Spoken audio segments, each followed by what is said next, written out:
The murder of George Perry Floyd at the hands of the Minneapolis police on May 25, 2020, produced a wave of demonstrations in every major city and town in America, and throughout the majority of the countries of the world as well.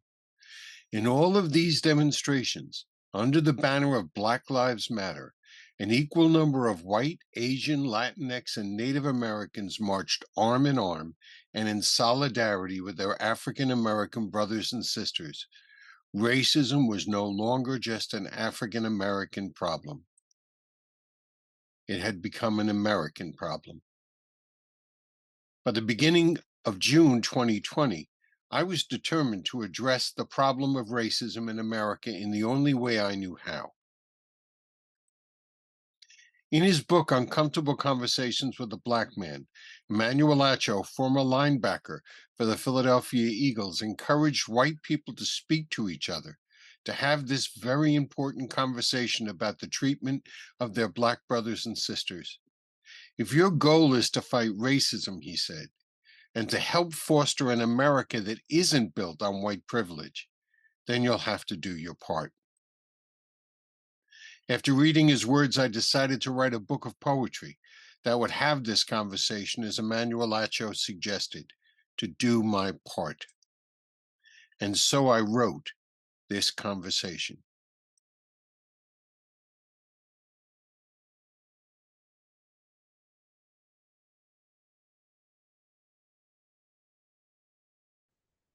A sonnet in honor of Emmett Till. Nicholas Hayward was shot and killed while playing cops and robbers. We're only playing were his last words. Cops just couldn't be bothered. Kawayne Carrington held down when a cop's gun accidentally went off. Even though Kawayne had done no wrong, another Black life was lost. Ayanna Jones was in her bed when shot and died instantly. The cops barged in, their guns ablaze. It was being filmed for TV. Trayvon Martin, armed with Skittles and an Arizona iced tea, gunned down by a neighborhood volunteer, tried, and then set free.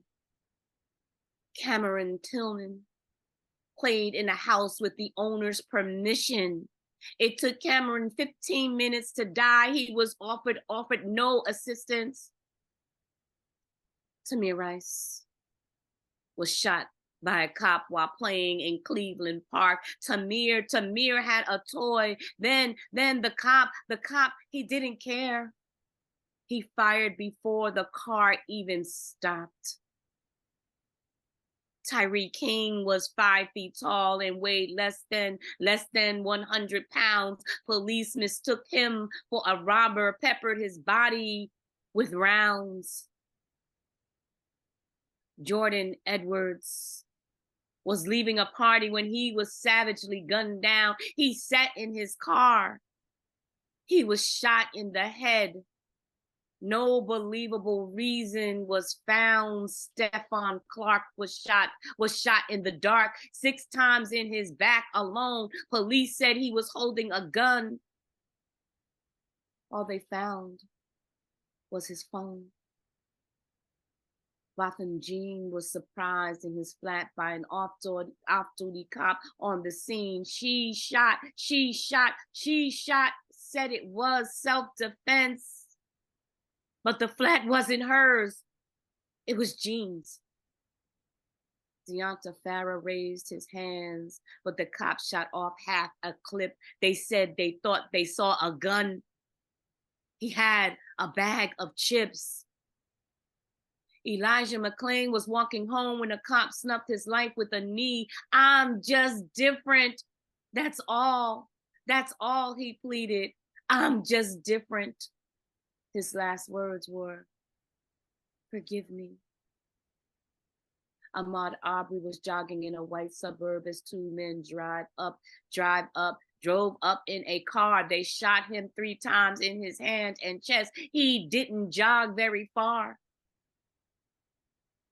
Casey Goodman was shot in the back, entering his grandmother's house. All he carried was a Subway sandwich, no gun, no Skittles, no phone. In the summer of 1955, they lynched 14-year-old Emmett Till. And even though it was many years ago, his memory just won't be still.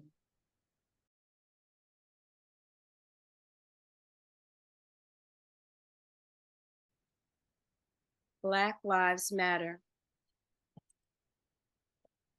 In her crown of sonnets, A Wreath for Emmett Till, Marilyn Nelson describes these lynchings as the profane, obscene theft of human lives.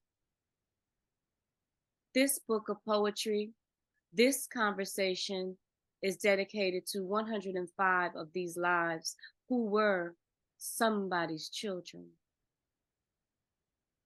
Have you ever heard someone respond to Black Lives Matter with, "Don't all lives matter?"